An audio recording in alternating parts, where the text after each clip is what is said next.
Hello and welcome to the next episode of the Gem City Gridiron Roundup podcast. As always, I am your host, Dalton Van Pelt, Scotch on the sidelines. With me, as always, I have Your Zach Stewart, commish. the commish. That was not a satisfying pop on the Modelo, Yeah, that's all right. unfortunately. Yeah, That's what I was waiting for. bad can. What Highest week was scoring this? player this week. Yeah. Patrick Mahomes does the job for you. Yep, gets me just enough to get that skin, baby. Well, It's week. there's Just only finished one week 4. undefeated team now. Yep, Only one undefeated team now. he's got a juggernaut. Looks pretty good for a good old dark horse. See how well he can manage it. Yeah, 2-0-4 teams though. So, Brinkman and Pat just gotta get off the schneid eventually. So, Pat's sliding again, unfortunately. yeah, All his team's okay. He'll be fine. Brinkman's is the one that's in trouble. Okay. The Lions beat the Packers on Thursday night. They, of course, are coached by Dan the Man Campbell. Monroe St. Brown has a nice game. He does a Lambeau leap. David Montgomery comes back from the injured list or inactive list, however you want to say it. Scores 3 touchdowns on 32 carries. Just absolutely electric. He had the hot hand, which meant Jahmyr Gibbs was. Jahmyr Gibbs was what? Romeo Doubs with a nice day. Christian Watson is coming back from injury.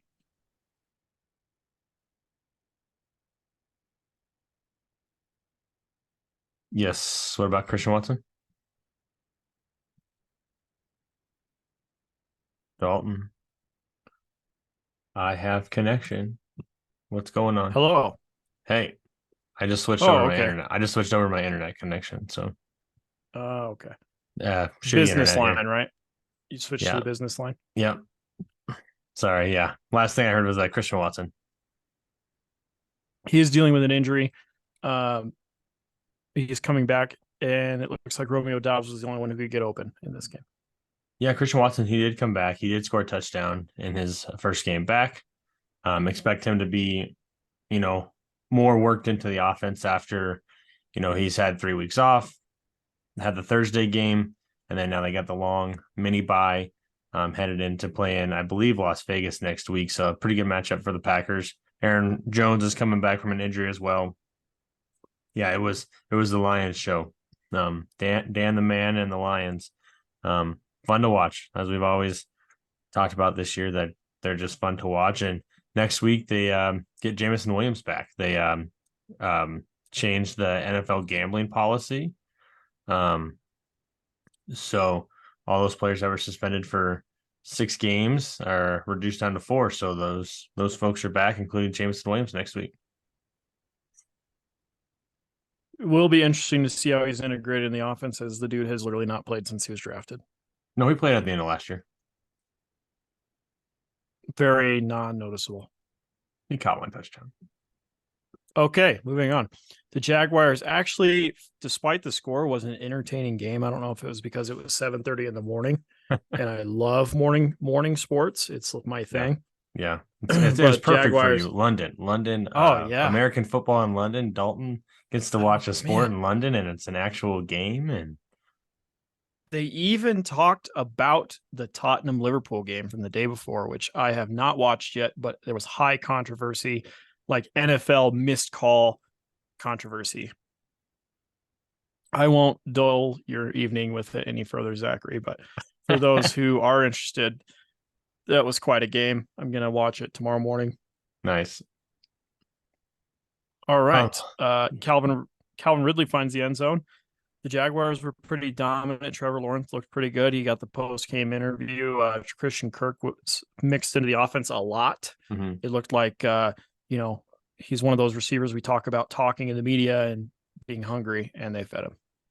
Yeah, obviously Zay Jones was out, so that kind of helps the target tree narrowed down between between Calvin Ridley and Christian Kirk. They just did enough to get it done. It didn't take much because the Atlanta Falcons are anemic and they need to go a different direction, and they just can't seem to get the ball rolling except with Bijan, which is sad. I know Drake London caught the touchdown, but Because yeah, London. in London, yeah, London and London. But Lundy. yeah, they're just so anemic to watch, and they're just so conservative, and they're gonna win some games here and there, but man, it's like watching paint dry on grass growing. I disagree with that comment mainly just because watching the game, Bijan was torching fools. Oh, I said everybody but Bijan. Like they're just anemic in how they scheme up other Yeah, players, though. the Desmond Ritter days are going to come to an end pretty quickly, I would assume, based on the fact that Arthur Smith is going to be coaching for his job. The offensive coordinator loves Bijan and can find him the ball. But for some reason, Jonnu Smith, who came over with Arthur Smith from Tennessee, was the main tight end target. And that was a hot topic on the Fantasy Focused when I switched over to that after that game had ended. Yeah, it's man. Kyle Pitts needs a change. Yeah, man, it's tough. I just don't know what to say. I guess, I mean, give me some Taylor Heineke, but Yeah, like, he can distribute the ball. yeah, I mean, he's gonna be fine. Like Ritter's okay, but he's okay, and like we've seen, like at least Heineke's kind of proven himself in the league, and he's a gamer, and he can get out and win some games. And he doesn't have the strongest of arms, but like I don't know, and I don't. Maybe it's not Desmond Ritter. Maybe it's just Arthur Smith's offense, and it wouldn't matter if it's Taylor Heineke. Like, I mean, it was like that with I don't even know who the quarterback was last year. That's how bad Marcus it was. Mariota. Yeah, it's the same thing. Like, I mean, they all are probably going to look the same, and whether it's Taylor Heineke, whether it's Desmond Ritter, he's just the Atlanta Falcons, Matt Canada. Late bye week for the Atlanta Falcons, that being week 11. I would put the line at 8.5 games before they swap off of Desmond Ritter. So 8.5 games from now, or total? Total. You think it'll be? You're taking the over or under? Well, I'm setting the line at 8.5 Oh, and offering you the opportunity to make this a bet possibility. Man, I'm gonna say over. I think it's gonna take I'll go over under. 8.5 weeks. I think Arthur Smith is just so set in his ways. It took forever for them to start Desmond Ritter. Like, That's true. I'll take the over 9.5, or 8.5. 8.5. Yeah. Put it on the board. Put it on the board. Okay. Geno Smith's heading back into the game. Oh, he is. He was searching for his helmet during that 2-minute drive. Yeah, he has his helmet on. That is the thing. They will like literally take the helmet from the player when they don't want their ass inside the game. Well, probably while they're being looked at for concussion, especially. Right. It looked like it was more of an ankle injury. I think. Did Drew Lock drive him right down the field and score a touchdown? Yeah, Kenneth Walker. They got down to the 1, and Kenneth Walker punched it in. There's just this thing where you leave Denver and you go under the tutelage, and you saw what they did with Geno Smith. I would not think that Drew Lock is incompetent at this point in his career. No, but Geno's better. I mean, he's better. Yeah, but he's going to be competent. Drew Lock did scramble for a first down, which was cool to see. Good old Drew. And that was all of like the 2 minutes I saw of the game while I was chopping vegetables with my wife. Okay, moving on, which still sounds awesome just to hear it out loud. But Bills 48, Dolphins 20. Josh Allen put it on him. Devon Achane. I think we need to get an actual pronunciation. A chain. If you want to Google search. That's a Chan. Can you Google search how to pronounce his name while I'm going through this rundown? Josh Allen does have a 40 burger in Fantasyland. I I think, in our format. I know he had it in a different league. Yes, I James believe. Cook finds the end zone, also has a huge play, one catch for 48 yards. Stephon Diggs finds the end zone for a hat trick, another soccer term for you. And Gabe Davis also finds the end zone, I think, the second week in a row. It's The a Chan. Dolphins. A Chan. A-Chan. A Chan. Devon. A Devon Chan. A-Chan. Yeah, yeah. I can keep looking it up, but it just depends on how they. What do you have to say about Miami Buffalo? Did you see any highlights or anything? No, I just got the game by game, and Devon Achan. Let me see if I got it informed. Yeah, A A Chan, Devon Achan. You're on mute. I've lost you. My bad. Okay. No, you didn't. So no, I was going to say it looks like he's the starter, but based on the touches, it's still a committee. Yes, but I mean, when over a 2-game sample size, he's averaging 10 yards per touch. That's not a.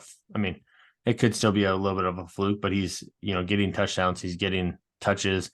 Mostert fumbled twice. Is from what I saw in the box score. He may have only lost one, but they're getting him touches, and I mean, we've seen that. I'm not comparing him to Alvin Kamara by any means, but when Alvin Kamara was a rookie, getting 8 to 10, 11 touches was electric. And if they get him 8 to 12 touches a game, true.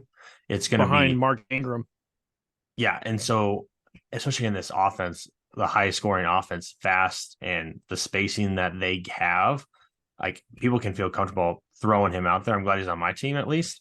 But anyone that has him in any other league, it's, you fire him up every week, and like, why wouldn't you play him over guys like, I don't know, like Madison and Najee Harris and all those guys that are getting like 15 to 18 touches a game, but doing absolutely nothing with them. So I think the word is diddly poo. Diddly poo. Yeah. So he looks good. Obviously, I didn't get to see a whole lot of the game. I know James Cook got in for a touchdown. Diggs had a decent day. Not a decent day, a pretty good day. So I think you can still start Mostert in games where you can bet on Miami having a lead. That's very true. I mean, I think they're both going to get touches, and obviously what throws a wrinkle into it is, Jeff Wilson coming back.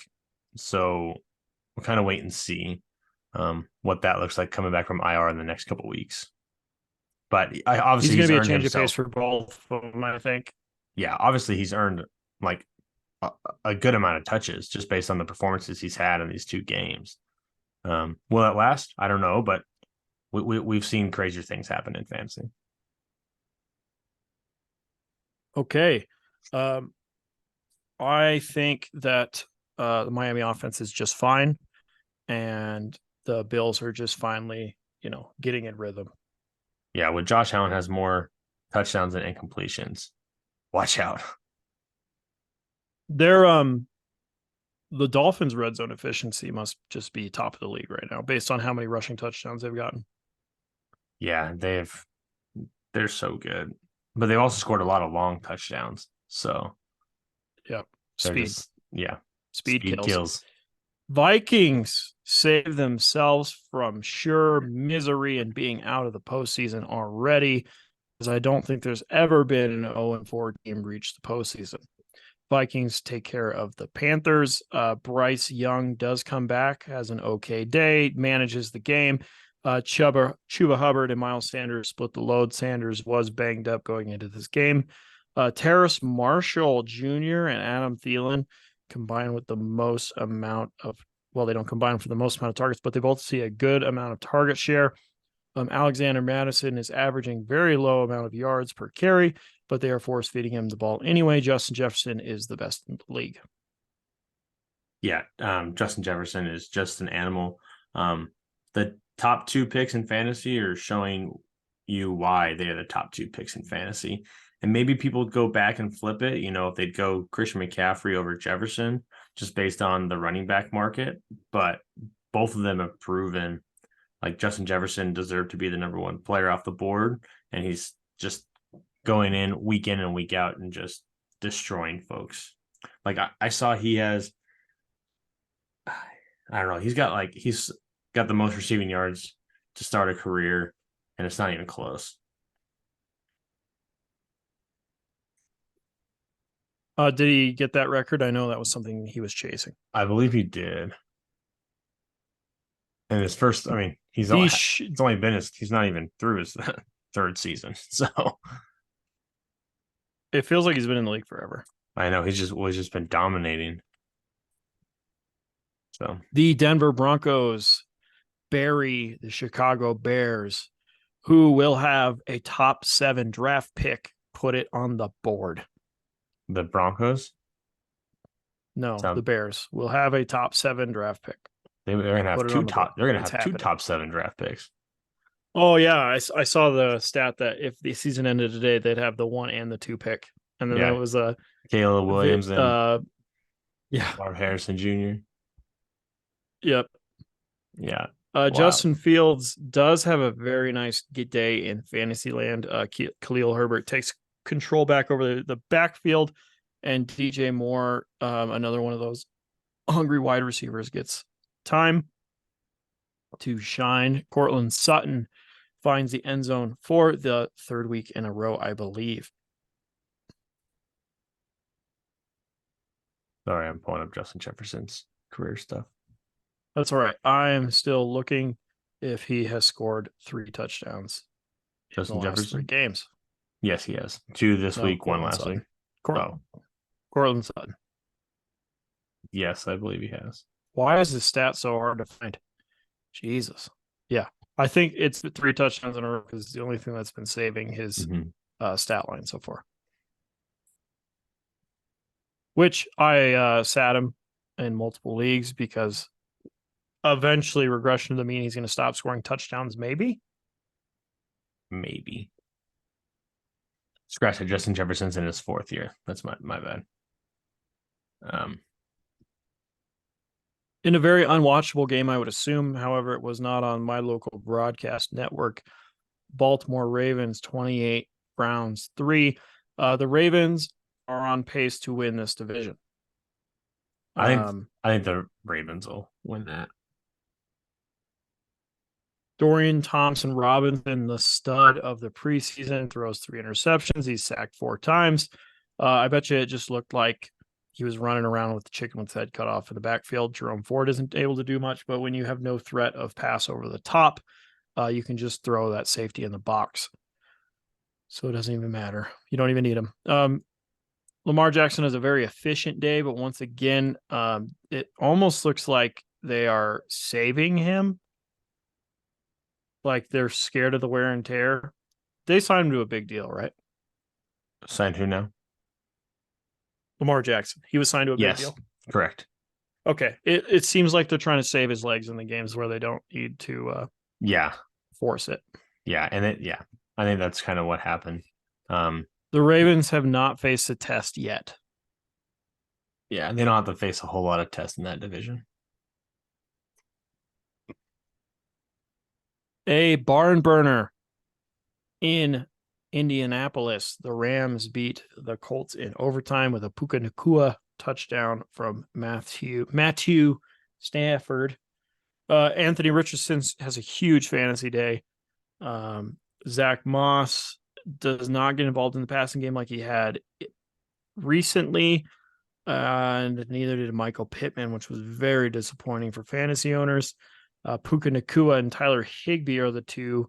Well, Puka Nacua, Tyler Higbee, and Tutu Atwell all had close to 10 targets, which is just insane. Tutu Atwell really didn't do much with them. Looks like there were 4 incompletions. I don't know who that falls on, but Cooper Kupp should be back next week, maybe week 6. Yeah, most likely week 6. He's going to start practicing this week. Fun thing about Puka Nacua, obviously they keep giving all the stats about him. So obviously Matthew Stafford has, had the number 1 and number 2 receivers that have had the best statistically. most yards in a season with Calvin Johnson and then Cooper Kupp. Through 4 games, Calvin Johnson had like 403 yards. Cooper Kupp had 450 yards. Puka freaking Nakua has 501 yards through 4 games and just torching the record books through 4 games. Like people were making a joke, like say Cooper Kupp doesn't come back till like week 7. Shit, Puka Nakua might have 1,000 yards by week 7. Like it's absolutely insane what he's doing. And like I really want to see what it looks like with Cooper Kupp and Puka Nakua. Like obviously he's not going away. He's got the route tree and the big physical body is the difference. He's built like awesome. Miles Austin, honestly. It's awesome to watch. And he got his first touchdown on the game winner. So yeah, it's fun to watch. Puka Nakua, 501 yards through 4 games, the most ever through 4 games in NFL history. It's wild. It was once again a live nationally broadcast masturbation for the Dallas Cowboys. Their defense carries them once again. The offense looks bad this time around, and yet it still doesn't matter. The defense scores 2 touchdowns, and the Patriots get their worst loss ever under Bill Belichick. You're saying the Ravens haven't played anybody. The Cowboys haven't played anybody but a ham sandwich. So wait till they play the 49ers next week. Okay. They're probably going to lose. You're right. Because the Cowboys offense, unlike the Buffalo Bills, has still not figured out what they are. No, and yes, their defense is amazing. But they've played freaking Mac Jones and Bailey Zappi. And yes, they did lose to the Cardinals. Like that was a letdown game. But they played Daniel Jones in a rainstorm and just they haven't played anybody either. So wait till they play. I mean, they're good, obviously, but I want to see them face some actual competition, like actual good offenses. CJ Stroud comes out of nowhere and decides that he is going to be the hottest starting rookie quarterback this season. Even better than Anthony Richardson, I would think, based on the passing rating as a pure passer. As far as electricism, Anthony Richardson is incredible, but it looks like CJ Stroud and the Texans are dialing up an offense that fits him perfectly. Yes, and not knocking CJ Stroud. Like obviously, Richardson's missed a game and a half, so that does skew some of the numbers as well. He did miss the game and a half with a concussion, but Stroud looks amazing. They've kind of put a lot of good receivers around him. Like obviously, the veteran with Bobby Trees, but Nico Collins is coming into his shell. Tank Dell's coming into his shell. Like they have a veteran tight end. The O-line's getting better. They're getting players back. And obviously Damian Pierce and Devin Singletary. Yeah, he's looking pretty good. And I was not shocked that the Texans beat the Steelers. But that's just because the Steelers suck. But yeah, he looks good, and they're going to have a chance to probably maybe win that division. Really disappointing day from George Pickens. Probably comes down to Kenny Pickett's awful completion percentage. And they just didn't have the ball. But as we've talked about, some teams, they're playing I don't want the ball football. We've been seeing a lot of stat lines where they're just like, they're just like, I don't want the ball, you can have it. And they just don't run any plays. That's what Matt Canada does. I've been saying it for 4 weeks. Fire the guy. Over under on weeks they fire Matt Canada. Let me find the bye week to help us with this number. I believe they have a bye week 10. Week 6. Week 6. Man. Over under 7.5 weeks. Over. Yeah, that's not a good line. Offensive coordinators, it's hard to get rid of them, especially when you're you're protected by Mike Tomlin. Yeah, it's rough, man. Like it's bad. That's a decision you make at the end of the year. Yeah, well, Pickett's going to be out Okay. a couple weeks, and Fryermuth's going to be out a few weeks. It's Is not he? going to get any better. Going to get any better. Pickett's hurt? Yeah, bone bruise, What happened to Pickett? Okay. knee, bone bruise. Contusion. All right. Yeah. The Buccaneers make a statement in the NFC South, beat down the Saints 26-9. To be fair, Derek Carr probably should not have been back yet in this game. It looked like there's a little bit of rust on his shoulder based on the stats. And Alvin Kamara, holy cow. 11 catches for 30 yards. No, 13 catches for 33 yards. Oh, my bad. Still 11 rushes for 51 yards. That's insane. 13 catches for 33 yards. Tell me someone's shoulder is hurt without telling me their shoulder is hurt. Look at that. Yeah, that's like he shouldn't have played. Like, you think Jameis couldn't have given us a better effort than that? He could have. Like, it's sad, but I don't know. Probably something with his contract bonuses, and I don't know. Kansas City Chiefs 23, New York Jets 20. Travis Kelce's mother, Zach Wilson. That was the memes I kept saying this morning. Not in the same stratosphere. No, I just meant like there was all these memes of Zach Wilson and what is it? What is her name? Mama Kelsey? Donna Kelsey. Donna Kelsey photographed leaving. Oh God. Staying together. It didn't actually happen, but it is funny. Garrett Wilson with a nice day. That whole receiving core looks like they are the therapists for their young quarterback. I saw a bunch of memes about Zach Wilson outplaying Patrick Mahomes, and looking at the stats, he definitely did. Isaiah Pacheco did have a nice day, which is interesting.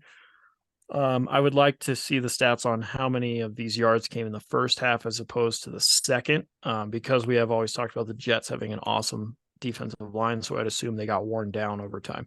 Yeah, that was actually the one game I actually got to watch. So he was pretty even throughout the game. He played the majority of the snaps. He had a good first half, and then iced it out in the last quarter too. So they did lean on him, and he looked good. McKinnon didn't get much. CEH didn't get much. It was the Pacheco show. I think he had 150 plus total yards. So he worked in pretty much all game long. A very odd one, as the Bengals fall 27-3 to the Titans. Derrick Henry throws his fourth career touchdown pass, and what the hell? What the hell? What? How does this happen? How did the Bengals lose 27-3 to the damn Titans? Because they just didn't rest Joe Burrow, man. Like, Burrow got hurt in the preseason. Even Jamar Chase said it. Like, he should have took a couple of weeks off and got rested up. And look what happened.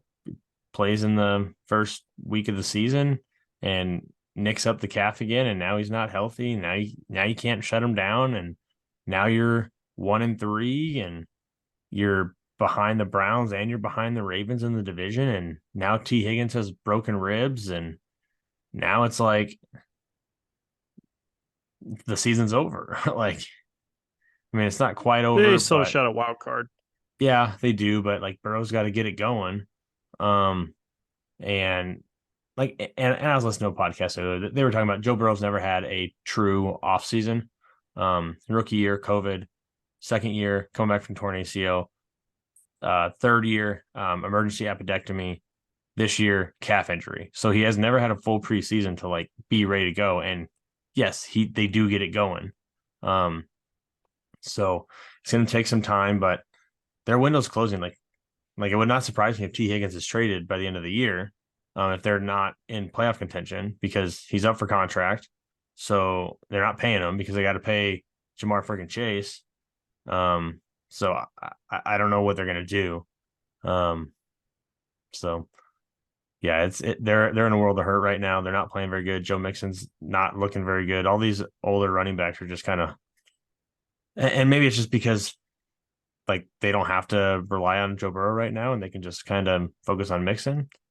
But yeah, it's been pretty tough with his cap's not healthy, so I don't care what they say. Like he doesn't, like the head coach was, Zach Taylor doesn't speak much of the truth when it comes to practice. So they say he's a full participant. Bullshit. He's not practicing in full participation. So I don't know. It's kind of. I mean, you've already lost. Yeah, the division's out of play unless something happens with the Ravens or the Browns. But yeah, they're in the hunt for the third wild card spot. So if they even get there, so yeah, it's a little bit disappointing. But yeah, if they lose like the next couple games, I would not be surprised if T. Higgins is playing somewhere else by the end of the season. All right. The Eagles made it look easy until it wasn't against the Commanders. They had to win in overtime. I did not watch much of this game. I just kept getting updates about how big of a beast AJ Brown is from Sleeper. Yeah, it was pretty boring. Like the Eagles were super dominant, and I kind of stopped paying attention. And then I flipped back over to it, and all of a sudden it was going to overtime. It made no sense. Yeah. Okay. Yeah, it was AJ Brown had game. a nice day. Mm-hmm. Moving on, the Chargers put up 24 points in the first half and actually hang on to a lead. The Raiders are going nowhere. They played undrafted rookie, no late round pick rookie, mm-hmm. Aiden O'Connell. Mm-hmm. Josh Jacobs looks like he had Derek Carr throwing him the ball. Devontae Adams was found quite a bit. I'm guessing he met up with Aiden O'Connell in the tunnel and said, "Just look for me." And Josh Kelly did what needed to be done to get the W. That's basically all that the Chargers offense did. Keenan Allen saves his day just barely with a touchdown. Yeah, Chargers, go into the bye. They have the early bye, so it's good for them. Eckler's going to be back week 6, so he was getting closer to play this week. Not playing next week with the bye, so should be ready to go week 6. And it looked like Justin Herbert broke his a finger or two. I believe is what I was reading on his left hand. Non-throwing hand, right? Yeah, left hand. But a good time for the week off and get some rest and rehab on that hand, and he should be ready to go. We'll kind of wait and see what happens with the receiving core. Obviously, it's Keenan Allen and Austin Eckler. See what happens with Josh Palmer, Quentin Johnston. It'll be interesting to see the dial up with the bye week coming up. Mm-hmm. Yeah, definitely. Christian McCaffrey scores 4 touchdowns. Michael Wilson scores 2, and the Cardinals don't have a lead in the first half for the first time this season. Yeah, the Cardinals are surprising some folks. Josh Dobbs has looked pretty good. I know we touched on him last week. He's earned himself quite a bit of money, whether he's a long-term backup. Really, I was a big Josh Dobbs fan when they took him in Pittsburgh. I thought he had a lot of potential, but yeah. But yeah, he looks really good. Obviously, a decent game all around for the Cardinals with Hollywood and with Michael Wilson. But obviously the star of the show is Christian freaking McCaffrey, man. He is, the best running back in the league, not even close. So he's just so darn good, man. And no one can stop him. Like I want to see what happens. Like obviously the strength is, the Niners offense. Like their defense is obviously pretty good too, but I want to see that Niners offense versus that Dallas defense next week. It'll be interesting for sure. Because the Falcons 49ers like to spread it out like across the field, like within Spacing. 15 yards. Yeah, they like to space it out. They're not going to really like go deep. They're looking for more like the yak plays, but they just like this box where they spread all their playmakers about and make you cover the whole field. What do you think that spread is? I haven't looked at it, but it's 4. I already looked. already It's 4. Wow. Okay.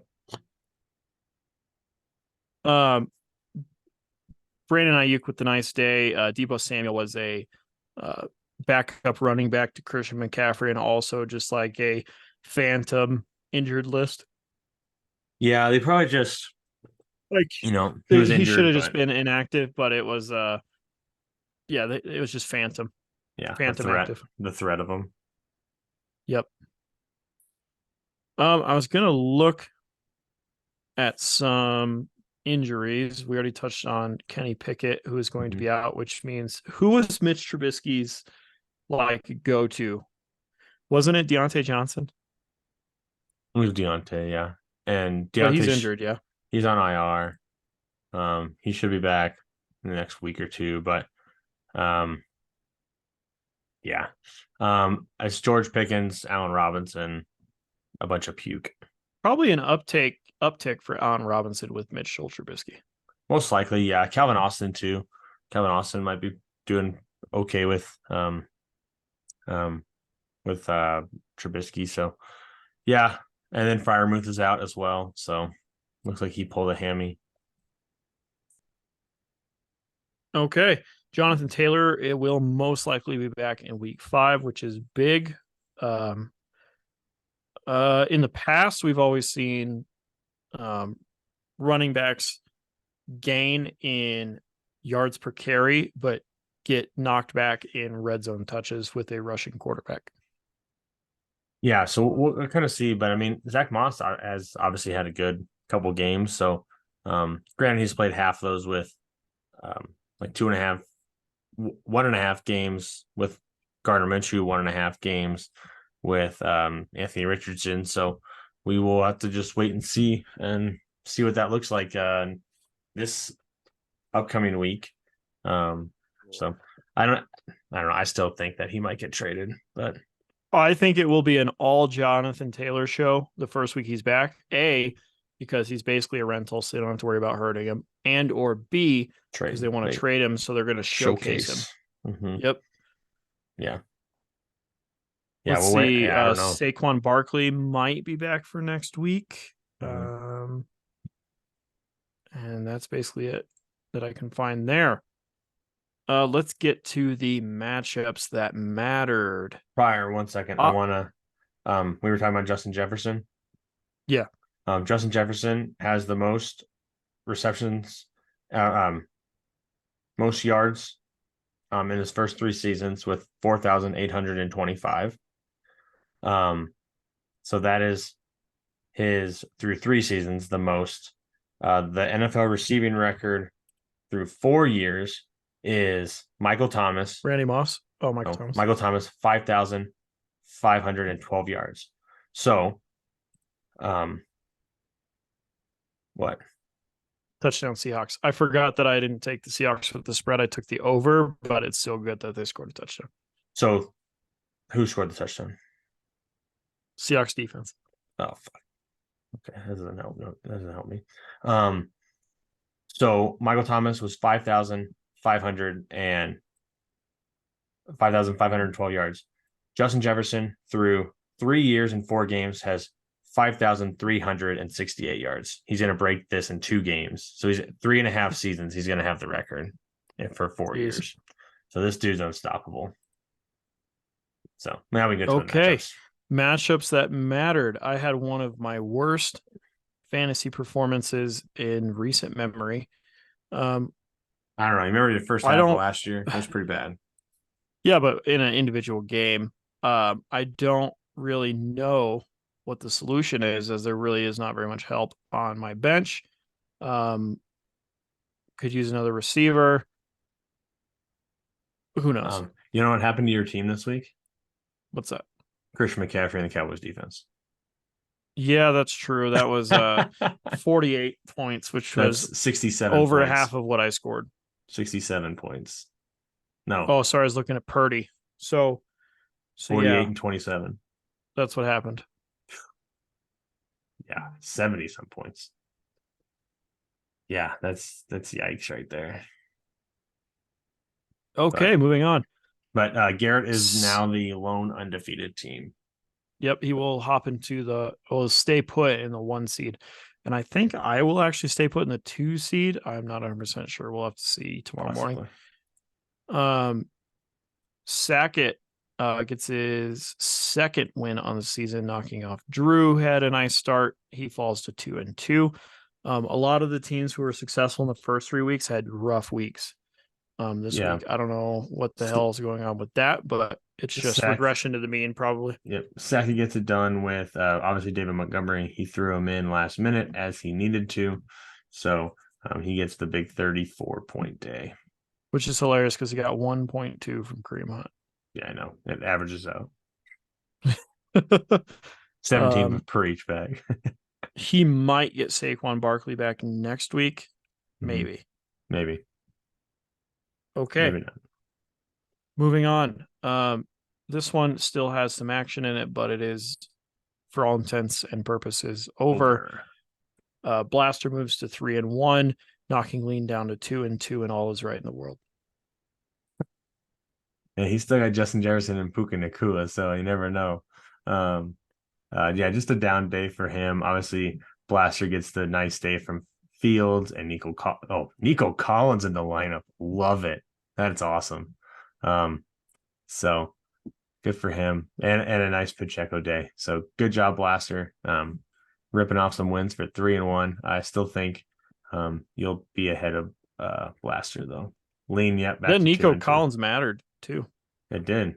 But even if he scores like 20 less, he still has them. Oh, he had to because Zay Jones was out. I guess he could have played Smith and Jigba, but he could have played Herbert too. So he could have played things around. Either way, he would have won either way. But moving on, Cole gets up to 2-2. Stewart. Yep, it's over. It's over. 0-4, or you're basically done. So let's take a look at his team and see who he might want to move on. He might want to move on from DeAndre Swift, who is hot. It's probably the time to move on from him. He loses T. Higgins in this one. Wow, that is a bad bench. Yeah, he's in for a rough rest of the season. Okay. Yeah, that's a rough team. Luke Tony Pollard, the lone bright spot, but they haven't needed him at all in Dallas. Talked to Luke today. He is very upset with his team. Back-to-back weeks where he doesn't get he gets 1 touchdown minus quarterback touchdowns.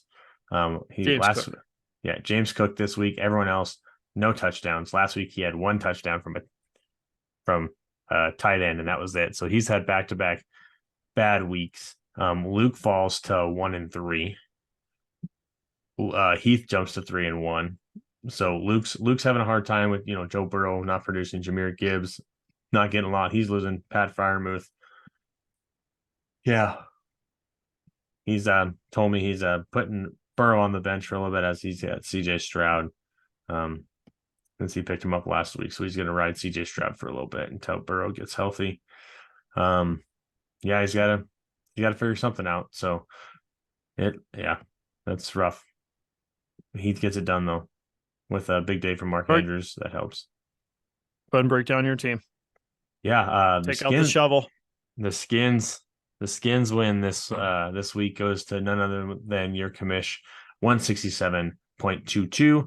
Had a little bit of a scare this week. Obviously, I was not off to a good start. I had tight end mishaps, Luke Musgrave concussion, only gets me 1.1. So I was not looking too pretty going into the game. And then as I was driving, it's always good. I always sit there and I have a superstition. I don't check any fantasy scores till every game in the first window is at halftime. That's just how I don't look at any scores till halftime of all the games are over. But on the road, I'm, just getting notifications and I get, A-Chan touchdown, Kyron Williams touchdown. I'm like, oh man, I must be going pretty well. And I was still catching up from everything. And then I take my drive for the second window, field goal, Denver Broncos touchdown. AJ Brown touchdown. AJ Brown touchdown. Man, I haven't even looked at anything. And then going into Sunday night, obviously, I look at the scores and I'm already in the 150s, and I'm like, oh man, I got a shot at the skin this week. And obviously, Mahomes does just enough to get me that over Garrett this week by about 3 points. So Mahomes gives me 13 points. But yeah, I'm happy with that team, and obviously, I'm glad I put Achane in. I actually put him in Sunday morning. I wasn't sure what I wanted to do. Obviously, it was the right call. But I'm happy with the folks on the bench right now. Christian Watson coming back. Breece Hall's got better days ahead of him. Jahan Dotson catches a touchdown.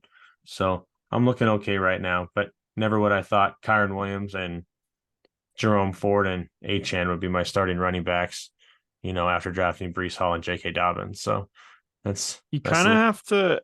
It kind of breaks the rule Mm-hmm. that I like to live by, but you kind of have to play all three of those guys every week at this point, as long as Deshaun Watson's healthy. Exactly, but I also have Christian Watson, so I have options.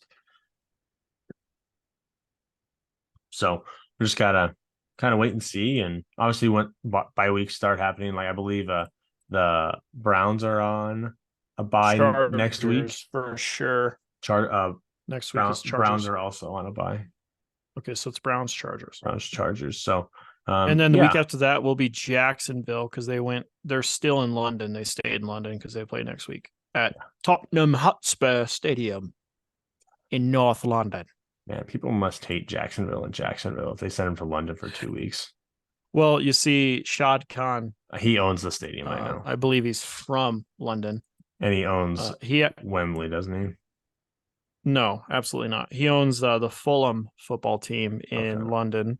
It's like central London. Wembley is owned by London or by England. I thought he owns one of the stadiums there. Nope. Maybe not.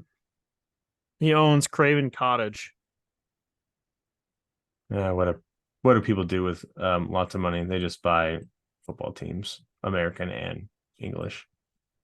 Good for you. Yeah, that's good, huh? Yeah. All right. I guess it's my turn for the bets. Do you want to do a preview real fast? Or is that go ahead. Knock out the preview while I pull up the bets. Yeah, I did not even run the total from last week, man. I've been so busy.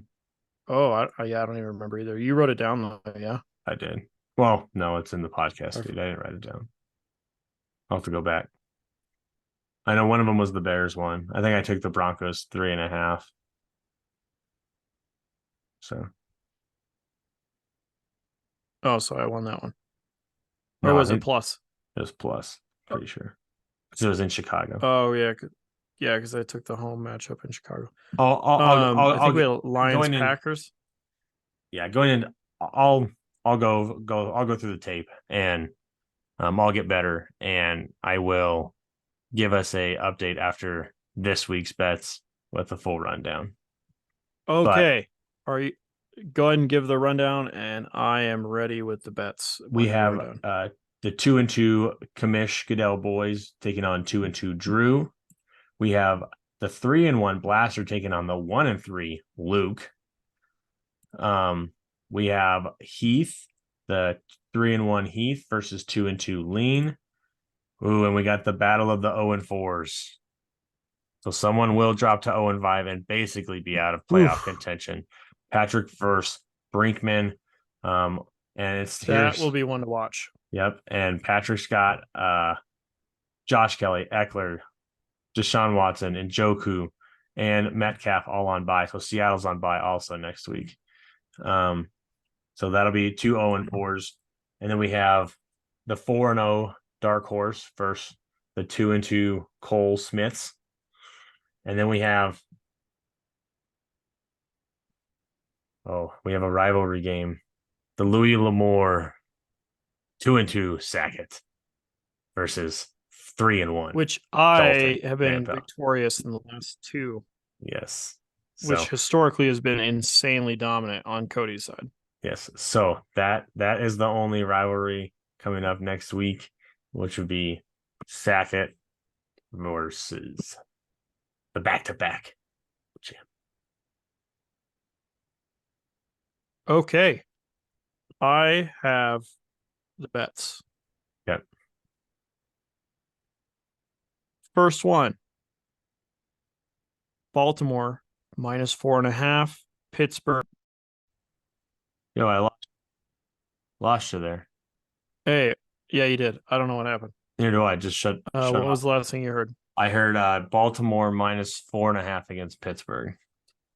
+4.5. Yep, your pick. Wait, Baltimore's favored by 4.5, correct? Yes. Okay, I want Baltimore. Give me the Steelers +4.5. Yeah. Okay. Falcons favored by 1 at home at 11 o'clock on Fox. Give me the Texans +1. God, that's terrible. I hate to. Where's it at? Obviously, it doesn't matter. Atlanta. Atlanta's favored by 1. Favored at home. Yep. Oh, dear Lord. Okay. Okay. And lastly, So I feel like we always just have to believe, go opposite. yeah, but do you believe the Jets will have more total rushing yards or the Broncos?